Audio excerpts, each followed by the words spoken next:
What's good, Team J3? Your boy is back in the building. I have this epic, something I would like to say, like, I've been waiting to do this for a minute. I've been waiting to see this movie actually personally, and that movie is John Wick Chapter 2. That's right. But before we get into that, I'd like to introduce my boy right here, the encyclopedia, the wise one, the one that knows all, part of the Just Us League, Ronjo Genji, aka Mr. Terrific. Go ahead and give me an introduction, y'all. Go ahead, yeah. What's good, bro? What's up, man? How you doing, Love bro? the introduction, man. Thank you. And myself, the great one, the people's champion, the Batman, That's right. aka J3. What's good, man? Oh, I'm chilling, man. All right, so we about to get into some epic shit right now. Yes, we are. Unfortunately, last night we couldn't do the review due to this nigga headlights going out. Yeah. And my illness of getting food poisoning. Life.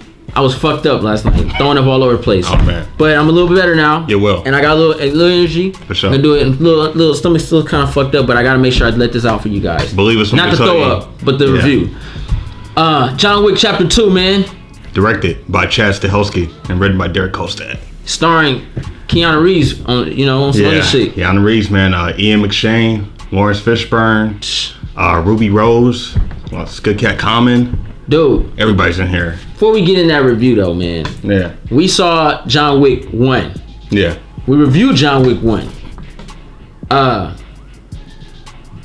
When we saw John Wick 1, did you think that John Wick 2 could be worse, or John Wick 1 would just overdo it? Just since it's the first one, something so fresh, so epic. Nah, it was positive all around the board for me personally. Just because the fact that we were getting a new icon character and we're getting Keanu Reeves, somebody who's committed to this action genre. He's been involved in it for like at least the last 15 to 20 years. So whatever they did, it was going to be something new. You know how you come into a franchise that's already existing? Yeah. You got rules and regulations to follow. This is free range, like a playhouse. You can create and just expand and do something new. So going in, we knew it was going to be just something new. And it's something we've seen before, but it's been a while since we had a new American icon figure in the action genre. So from that point on, everything was just an evolution. You know what I mean? It was an experience, like, because people hadn't seen this in so long. So when it came, it was like full force. People weren't ready for it, which explains why it wasn't that big of a hit, but it was a sleeper hit. You know what I mean? So I agree totally with you with the that. word of mouth hit, and then now with part 2 coming out, everyone was ready because they seen part 1. Kind of like how Raid 2 was. There you go. Same vibe. I just want to make sure you're on the same page as me. Now, let's get into this review, y'all. This is epicness. John Wick Chapter 2. This is what we got. This movie is basically taking place, I believe, a couple hours or a day or two after John Wick 1. 24 hours, yeah. He's still looking for some shit. We ain't gonna spoil nothing. He looking for some shit go down. Yeah. This movie's basically about trying to get John Wick back into the game. If you watch part 1, you'll know that he left this epic assassin type of missional. So got me making up shit. This type of movie that has John Wick, he left this assassin world. Right. Don't call them assassins, right? Or hitman. Yeah, hitman. And he left for love. He ends up coming back to complete a mission because of love. Now they believe he's fully back. Right. So now all the debts come into play. And John Wick doesn't want to pay those debts back by this. Now he's back. There's a kicker, because once you get into that oath, you're in for life. You're in for life. That code of honor. That's basically what the movie's about. Yeah. So they say you're back? Yeah, I think I'm back. That's basically what this movie's all about. Yeah. This is the type of movie that I will say can be enjoyed by anybody. If you like blood and action. Yeah. And ass whoopings. Yep. Go ahead. You cheesing a lot. Go ahead. I'm waiting for you to go, so I'm about to go ham. All right. All right. Well, go ham. Nigga, tell him what's up. All right. Well, basically, just jumping in. John Wick 2 is a very strong predecessor to the first one. It really expands. Using big words and shit. I don't want to say that this is a sequel. I will say that this is more of an experience, and it's an expansion of the universe, which is a rare thing with sequels. It takes all the greatness of the elements of part 1 and expands when it came to story, when it came to characters, when it came to world building and the universe. It even embraces its fantasy elements. It's still in a hyper-realistic world, but this John Wick world is very fantasy. Outside of the secret society of the assassins, there's rules and regulations, but there's still fantasy elements of the way the action is constructed. So it was kind of cool that they fully took on that spectacle, along with giving you that hyper realism. And even going into this, from part 1 to this one, you kind of felt like this character existed. When you're watching it, you felt like John Wick was a property that already was pre-existing. You know what I mean? Like, because a lot of questions came up as if, was this based on a comic book? Was this a cartoon character or something like that? John Wick was kind of established, and that goes to the testament of the storytelling, because his mythology is so strong. His reputation has him fearless. People fear this guy. He's a boogeyman. He's done time. He's put in work. So you hear all the myths and the legends of what he's done in the past, and you kind of take on that persona of his mythological figure, so you're able to get behind him when you see him get into action. Right. So I really appreciated that. They built him up, but he lives up to his skills and to his potential. They built him up in such a good way, though, man. It's part 1 was that movie, right, that had us wondering. Oh yeah. And I still, honestly, I watched this movie. I was like, you know what? I would love to see an origin. I would love to see an origin with this character. I want to see, you know what? And I thought in my head this would be an excellent Netflix 13 episode origin. You ain't lying. Just give me that. I want to see what made him the boogeyman. Yeah. I see the aftermath of a retired hitman coming back in the game, but I would love to see, what put all the fear in everyone's, mindset. Like that right there was a great build up from part 1 to now. Yes, because we got to see more. Like when part 1 was, he was kind of rusty in a sense. Yeah. Now he's getting the hang of it, back in motion. Because he was more on an emotional factor, just lost his wife. Exactly. So he was a different man then. Like, he didn't want to do any of this stuff. They kind of messed with him. Exactly. Now it's more of, fuck, I don't want to do this. Now it's business. Yeah. And I'm going to do it. like that, yeah. So, I'll go first one. Well, go ahead. What you were saying, though, I wanted to go off of what you said, so I'm kind of glad you brought up, it was a different experience with the first one.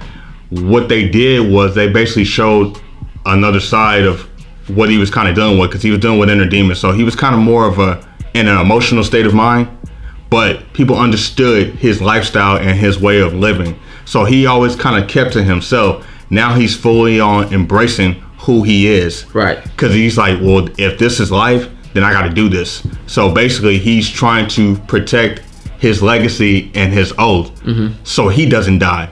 But then again, I think there's more stuff in there as well, because when you said you wanted to see more of the Continental and you wanted more of the origins, that's also a testament to the great storytelling, because he wants to see more of what they explored and expanded upon. Speaking of Continental, I have to say, probably the best part of the whole goddamn movie from part 1 and part 2 for myself. Sure. I just love the Continental. I love the code among thieves. I love that shit. There's a Netflix series. It just makes me feel good. I love every bit of it. For those who don't know what the Continental is, it's actually a safe haven. It's a spot that no matter what you do, you could be fighting the nigga on the block, but as long as y'all hit into that Continental, all bets aside, you can't do it. That's epic. You can't kill, you can't fight, you can't do nothing that could result to blood or murder. Yep.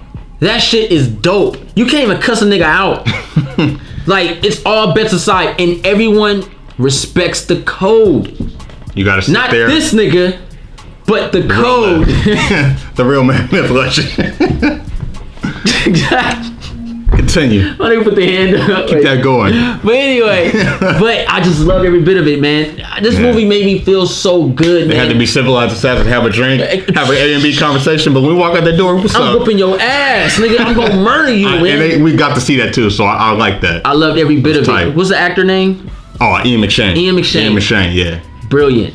He was tight in Hercules. If y'all ain't watch Hercules with The Rock, the nigga was tight. Yeah, not today, friend. You're not dying. No, you're not dying. I just love his character, man. Yeah, he's great. He was. It's really so much to him. Yeah. And I want to know what made him so close to John Wick, because he's the only one that calls him Jonathan. Right. Almost like a father figure in a sense. It's kind of like he put him in the game. Yeah. What if he did? I kind of feel like he did. I feel like he did. He kind of showed him the ropes. Let him break a little bit of rope. He put him and that black dude in the game. Yeah. That black dude is lethal. Yeah. Yes. Black people in movies like that don't barely talk, that are they have that lurch present, are some of the lethalest niggas. It's just like Idris Elba and Thor. Oh, the gatekeeper. Yeah. He a lethal nigga. Yeah. He'll wreck some shit. I'm gonna start. He's the reason why he watches the door. Yeah. If you get through him, you beast. You beast, yeah. So, watching I love the Continental guys, and the kills were tight. They were fulfilling. They were, may I dare say this? Tasteful eye candy fatalities. Not even eye candy. I didn't even want to eat candy when I saw that shit. I wanted to do it. There you go. It was like, I want to try that shit. Give me a gut. Is this possible? Just give me a gut. Yeah. Kill a nigga with a pencil. 2 motherfuckers. Yes. And how he used that eraser was brilliant. Oh yeah. He makes Heath Ledger Joker look like Make no a mistakes, joke. pun intended. He really makes him. He turned it around. He makes whack. He makes Heath Ledger Joker pencil trick make Joker look like a joke. Yeah. Cause that See, nigga when Joker did it, it was a magic trick. John Wick did it, it was an experiment. He's like, oh, let's see what happens if I put it through. But it was gone. Yeah, it was gone. That pencil gone. I ain't never seen it. Experimental death. Gone. Yeah. Well, you should know. You bought it. Nigga, shit was tight. It was epic, man. The murder, the headshots. It was more intense. They gave him more trials, more challenges. More challenges. Yeah. Part 1, it was more gunplay. Part 2, less bullets, more fight. More now we hands. see more of your skills, your techniques, and I loved every bit of it. He had 7 bullets. Pop, pop, pop, pop, pop. Yeah. But it's 3 more of these niggas. Now I gotta fight. Breaking necks now. He'll run out of bullets and like he would go into his jujitsu hand to hand. Like it was crazy. And then the takedowns with the arm locks and arm bars. I'm like, dang. You know who does jujitsu? I'm pretty sure Ronda Rousey, right? Yeah. She's jujitsu master. Yeah. I don't know who taught her shit. Yeah. Cause this nigga's beasting. Yeah. He know how to block. He does. Those full fierce punches, like every attack count. Like That nigga's blocking.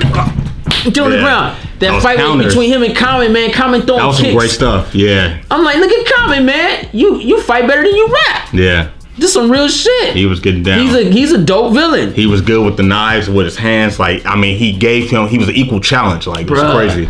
See, I want to say some stuff about some scenes, but I want you guys to experience. But it was like this. We can shed on that though. It was like John Wick in this movie was making a squad low key for part 3. I believe that in my heart. Yeah. I think he was literally he knew, like John Wick is that smart and that epic that he knew certain circumstances were going to come about by his actions. And he knew who to go to for assistance. And he knew who he was testing people while he was fighting them. Right. To see who he could put on that squad. Yeah.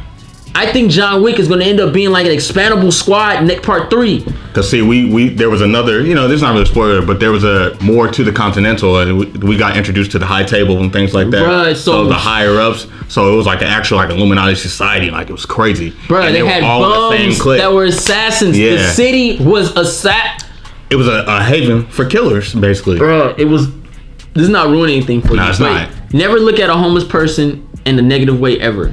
That motherfucker might have a fucking AK-47, a Desert Eagle with a sniper rifle on the side of it and blow your fucking brains out. Because I seen it with my own 2 eyes. Homeless people talking to dogs. Take me to your man. Okay. I was not expecting that. Yeah, I was not. Bruh, nigga, he was talking. That was the greatest incognito disguise ever. He lit, bruh. They had a locker room for dressing like bums, bruh. These niggas was out killing people, but they were homeless people. They put a hit out on John Wick, and the most simplest niggas came out of the woodworks. Yeah. The teacher and shit. Oh, today kids map. Class is closed. Fuck, she about to go kill this nigga. She said, what the fuck is this shit? Man. Niggas are assassins. That's crazy. That shit makes, man, Keanu Reeves, fuck it, dope, man. That shit made that world so epic, and I don't want to live in it, but I love watching it. Oh heck yeah! I love I wanted to shed light on like the action blended with the humor. Like the physical humor was dope. Like it wasn't forced. It was just like natural. Them showing their personalities.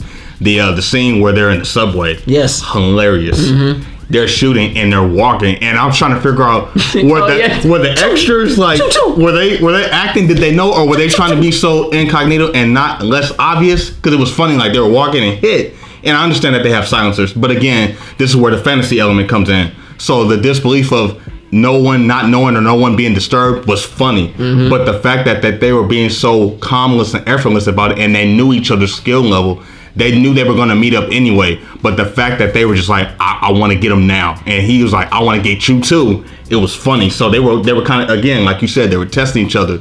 But I love the humorous elements with the action because it went so over the top. And there's a point in action movies where you go, they're not going to do that. They're not about, and they do it.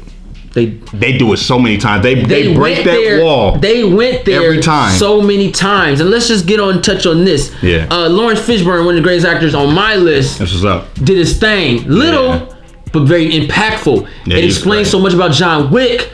But I feel he will be returning, and when he returns, we're gonna see this Predator kind of guy, just like he was a Predator. He was a great the Bowery King. Yeah, he was great. Dude, all the Matrix hits up, like all the Matrix comment jokes that they put in there between those two, like that shit was tight. He just didn't do the Morbius thing. He didn't do it, but I think he's gonna do it next one. I agree with you in the sense because he has a history as well, and you could tell that they were friends at one point. But I'm talking about the Matrix though. Oh, for sure. Like how you know them two was in the Matrix. Right. And Neo and Morpheus, yeah. And just the homage that they spit through their dialogue about the Matrix, catching up like old friends. Exactly. I got you. Without being in the Matrix, I thought it was fucking brilliant. I thought Lawrence Fishburne was gonna be a villain, but it felt like that. It felt like it. Yeah. But at the same time, like it's something behind him too. Definitely. You got bosses in the city, man. That's why I can't wait for the third one because he hasn't lied, and he had his own little mini organization too. Everybody had a clique. Everyone. The bums, crazy. And it expands the world even more, man. It's like the cops aren't the only gang. Right, and the cops knew who he was. They knew his legacy. Like he had friends with the local authorities. He had friends with the paramedics, and you have medical healthcare within the Continental, and then you got the Bowery King and his assassins, and then you got the High Table, and then you got the covert ops. So he had connections with and all the intel all over, and then they had people out on him. That cop, I need to know. It's so much I want to know about it too. That nigga said, "Are you back, John Wick?" Yeah. Are you back, John? And I feel like he asked that one question because I felt like he went to help him. Well, every time they show up, or if there's like a casualty or incident, they're always cleaning up his house. He's like, well, what's going on? Like, what can I do? Because he knows himself that he can't stop him. But if you try to stay on that good side, we in good hands. And I love how also in this universe that their coins are more valuable than the dollar. Like the coins get you anything. Like John Wick, just give me 2 gold coins, bruh. It's dope. Like I'm broke right now. I probably got $7 to my name. Just give me 2 of them fucking gold coins. And he had them stacked. Oh my god, it's so much you about pay your bills, everything. Straight up. Just keep it 100. Go watch John Wick. If you like to see action, gunplay, great stunt work, an epic but simple dialogue story, like the dialogue was on point, very little spoken, but so much said, and in an impactful way. The story was very driven through the action. You really see where action drives the story. And there's not one dull point in this movie. You want to watch this film. It's a must-watch film. Yes, there's murder in there. And I'm talking about murder. Like, this nigga is killing. I'll kill them all. He's doing his thing. Of course you will. John Wick. But it's a great movie. And I think even girls will enjoy this. This would be a great Valentine's Day film. Go take your girl to watch this and get her a little tipsy, so she won't be complaining. Oh, the ladies out there, they're gonna fall head over heels for Keanu Reeves. What is it? 50 Shades Darker Than Black? What's it called? Yeah, 50 Shades Darker or something. Don't go watch that shit. Go watch John Wick, guys. Valentine's Day. Go watch that shit. 50 Shades of Bullets. There you go. Yeah. Gold, more than that. Silver, bronze. He's using weapons. Yeah, it's pencils. Fuck. Remember that big fat sumo wrestler nigga? Yeah, Yokozuna. That nigga went from fat to strong.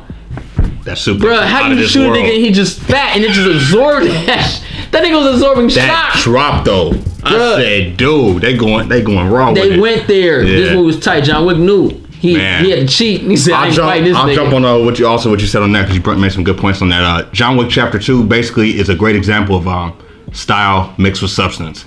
We get the best on both ends, and I feel like this is probably one of the coolest, most exciting American action movies in the last 10, 15 years. For the simple fact they catered to what they were doing as far as the genre movie, and they actually focused on that. They were more focused on making sure the audience was able to grasp and see what was going on. So that lets me know that they were passionate and tasteful about what they were doing with the action. they cared about it, and they wanted you to see it because they knew they were highly skilled into it. And I want to give credit to the stunt team behind this 8711 action design. These guys are incredible. They worked on a lot of movies that you guys out there have probably seen.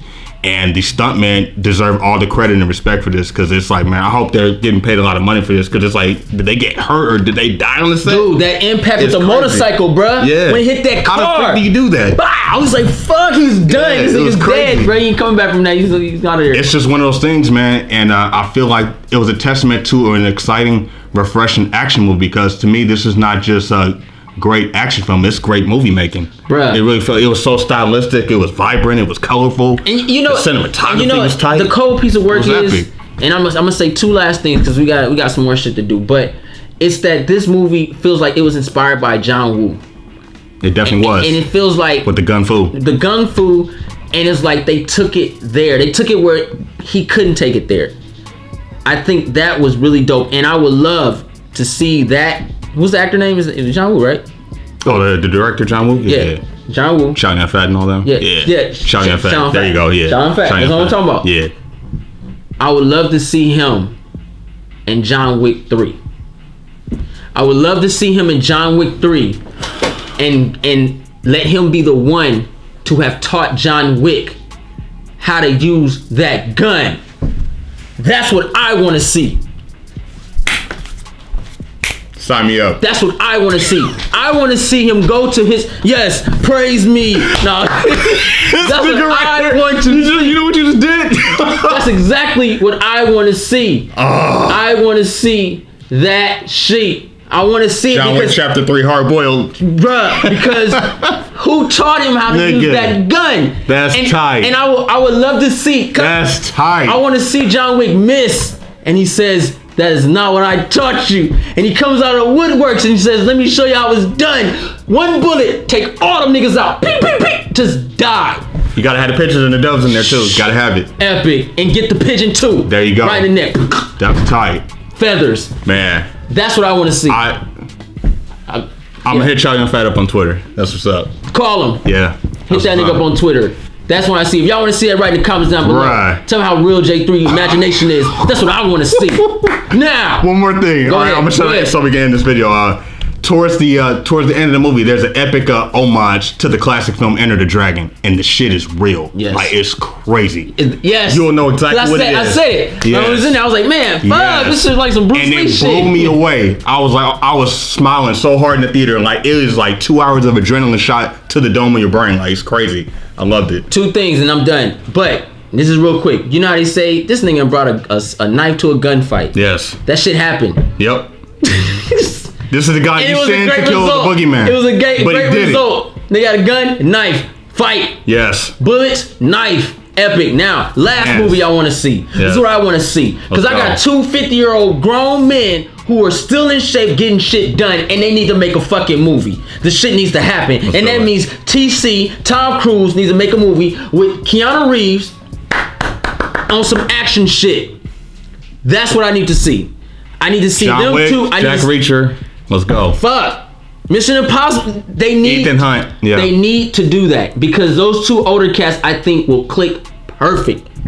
Action icon franchise within a universe already established, but building a team universe with those two. That's never been done, and it would work. And they're at the right ages. Yes. Seasoned veterans, grizzled, but still skilled. And what made me believe that is the fact that Tom Cruise likes doing his stunts, and so does Keanu Reeves. There you go. We got two motherfuckers who they rich and fuck it, man. Let's get this shit done. Directed by Clint Eastwood. I'm out, y'all. That's all you getting from J3 on this one. Chad Stahelski, you're the man. Can't wait to see what you do with John Wick Chapter 3, and I really can't wait to see what you're going to do with the Highlander reboot. Oh, yeah. All right, so hope you guys enjoyed the review. The epicness. Hey. Oh yeah, we didn't give a grade. It was too epic. It's too epic. Hey. Epic. Epic. This shit was an A. It's an A movie all the way around. A movie. Dope. Action. A+. All right. Yes. Yo, win. Yeah.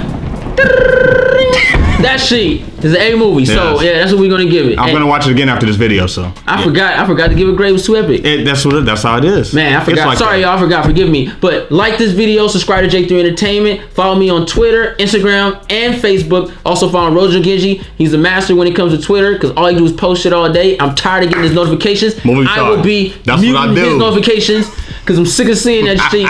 Rojo Genji, Chrono.